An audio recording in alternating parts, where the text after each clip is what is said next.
Kulajukan sepeda motor dengan kecepatan tinggi, melewati gerbang pintu masuk utama perumahan. Bahkan beberapa pengendara baik roda 2 maupun roda 4 yang kulalui sempat ada yang membunyikan klakson. Maafkan Doni kawan, andai aku tak seburu-buru ini, aku pastikan tak akan kejadian kayak gini. Satu hal yang menjadi ganjalan di hati adalah kapan Asifa datang. Apakah baru saja, ataukah telah lewat sejam bahkan lebih meninggalkan rumahku? Jika sudah begitu, aku harus mencarinya di mana? Seolah mencari jarum dalam tumpukan jerami, mencarinya di luasnya kota Jakarta ini.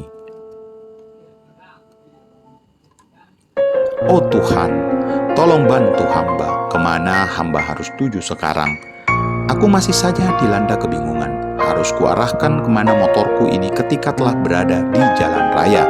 Apakah harus berbelok ke kiri atau harus memutar balik dan berada pada jalan sebelah? Karena kalian paham kan bagaimana rumitnya aturan penggunaan jalan raya. Ketika kita ingin berjalan di arah berlawanan, harus berada pada jalan sebelah yang dipisahkan trotoar jalan yang ditumbuhi tanaman serta pepohonan yang tak rindang, pun harus melakukan putar jalan yang jaraknya tak jauh. Lalu, jika aku memutuskan untuk berbelok ke kiri tanpa memutar balik, kemana harus kutuju? Oh Tuhan, sekali lagi kegusaran melanda, kebingungan kuderita sekarang, karena benar-benar berada pada titik yang tak tahu harus bagaimana dan kemana. Don, jalan saja, gunakan hati lu, tanyakan pada hati lu, di manakah Putri Asifa sekarang? Sekali lagi monolog dalam diriku menyadarkanku, agar aku jangan panik, jangan bingung. Betul sekali, aku harus berpikir dengan tenang. Aku harus bisa menebak kemana arah motor ini harus kuarahkan tujuannya. Aku harus ke sana. Aku harus ke sana mengambil jalan memutar untuk bisa berada di jalan seberang. Karena aku yakin Asifa pasti sudah pulang. Dan jalan di sebelah adalah jalan yang memang tertuju ke daerah barat sana, alias menuju ke daerah Jawa Barat.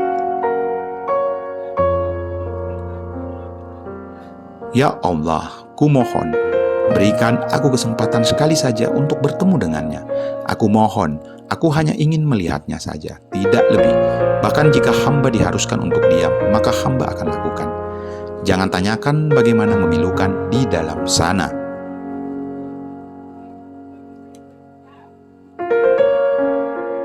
Bagaimana kesulitan bagiku untuk bertahan dari gempuran kesedihan yang seolah memaksakanku untuk melepaskan bendungan telaga pada sepasang mata tuaku berkacamata yang masih fokus pada jalan raya. Aku menangis, benar-benar menangis dalam hati selama perjalanan. Tak lupa selama perjalanan aku melepaskan doa bertubi-tubi, doa agar diberikan kesempatan untuk bertemu dengan Putri Asifa oleh Sang Pencipta. Aku belum bertemu dengannya. Aku masih berjalan pada jalan yang tak berarah.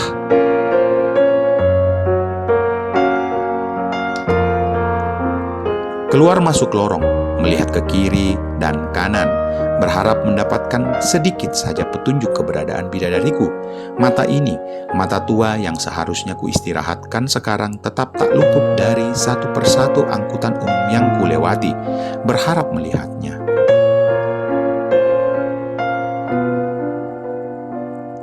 Tapi, apapun yang kulakukan, aku sama sekali tak menemukan petunjuk sama sekali. Di tengah-tengah pencaharianku ini, tiba-tiba mendung menerpa. Duar, suara guntur menggelegar di langit yang sudah terlihat gelap.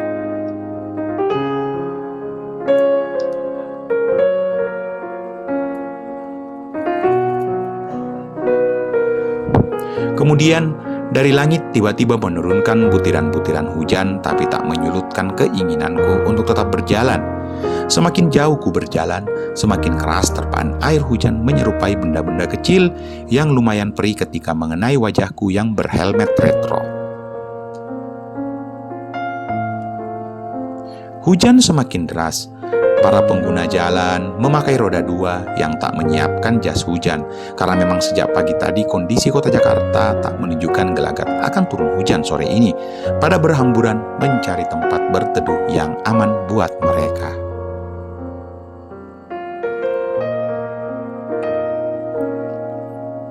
Namun tidak bagiku.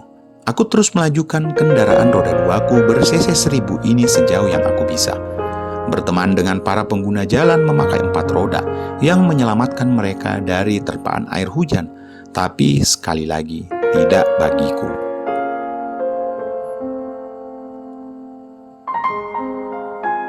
Berkali-kali sang raja pemilik langit membunyikan suara gemuruh guntur di atas sana. Seolah suara guntur tersebut menjadi teguran bagiku agar aku harus berhenti sekarang. Hujan yang semakin keras seolah memporak-porandakan perasaanku di dalam sana, tapi aku sama sekali tak gentar.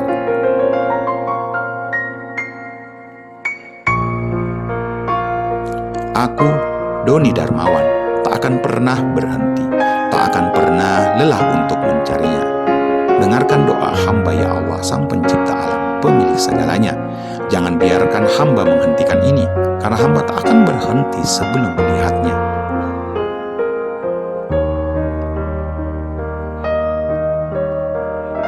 Suasana tiba-tiba menakutkan. Kondisi hujan yang benar-benar semakin deras menghalangi jarak pandangku saat ini. Ya Allah Put, kamu di mana sekarang? Gumamku sambil terus berjalan. Sudah bermenit-menit lamanya aku berada di jalan tak berarah.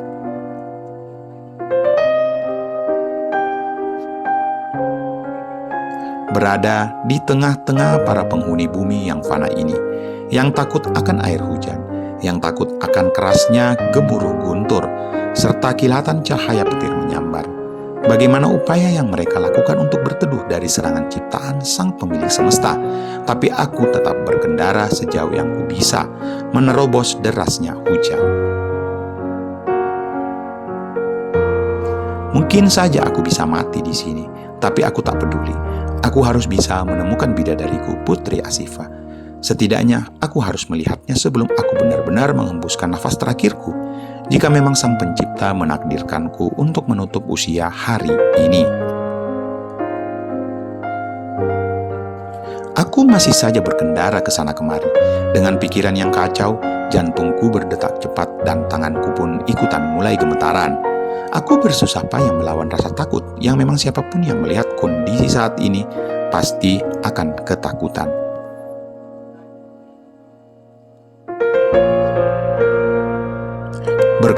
Berkendara roda dua di tengah gempuran air hujan, gemuruh guntur, serta kilatan cahaya petir yang silih berganti.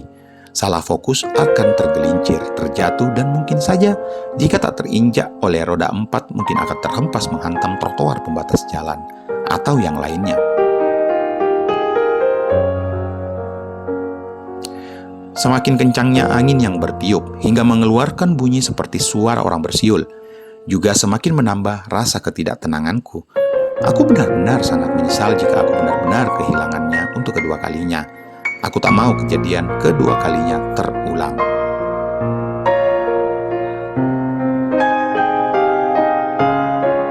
Angin kencang beserta derasnya air hujan masih tetap bermain tekan gaduh. Ketika entah sudah berada di mana sekarang, aku menghentikan motor karena kondisi macet tak ada celah untuk kulalui. Kendaraan-kendaraan besar rupanya sudah di depanku juga.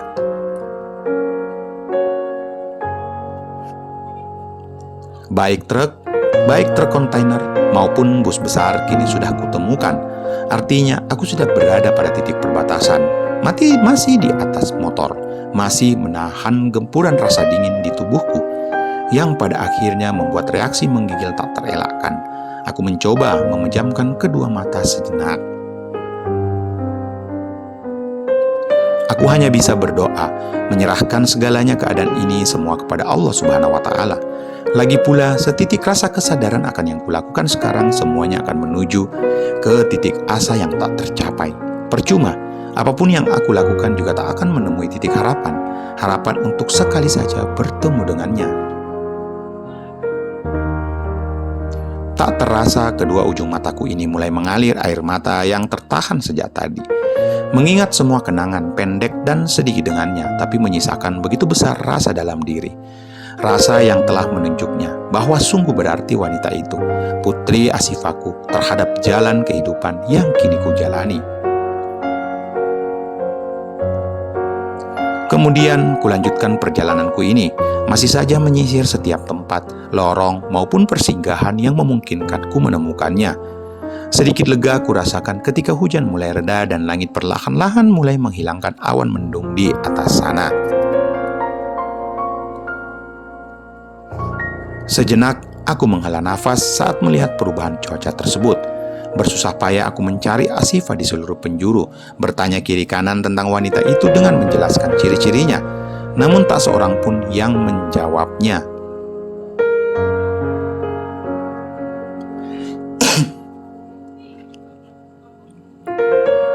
Setelah sekian lama aku hanya jalan dan mencari-cari, akhirnya aku mulai berada pada titik keputusasaan. Aku menghentikan perjalananku karena sudah terlewati waktu tunai kewajiban 3 rakaatku. Berdiri di samping motorku, aku benar-benar mulai merasakan putus asa.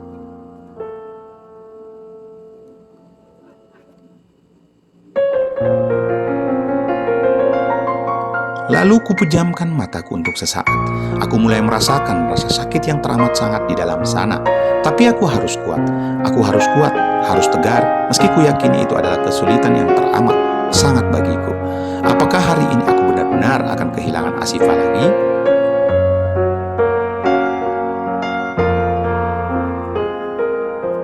Semua itu karena kesalahanku.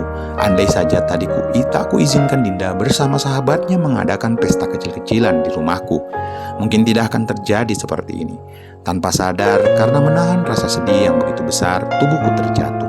Aku berlutut di pinggir jalan. Di samping roda duaku, mengusap wajah dengan sebuah rasa keputusasaan dan masih saja berdoa dalam hati agar wanita itu dapat kujumpai meski untuk sebentar saja, hanya untuk melihatnya. Meski ia tak menyadari kehadiranku di dekatnya, kutengadahkan kepalaku ke atas. Ya Allah, dengarkan doa hamba.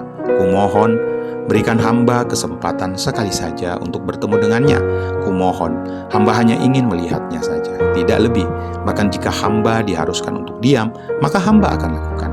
Jika mengharuskan hamba benar-benar harus berpisah dengannya untuk selamanya, akan hamba laksanakan. Tapi sekali saja berikan hamba kesempatan untuk dapat melihatnya, meski dari kejauhan. Ya Allah, kumohon dengan amat sangat kepada Engkau, pemilik semesta ini. Berikan satu kesempatan bagi hamba yang penuh dosa ini. Kemudian aku menundukkan kepala, kembali membuka kedua mataku ini.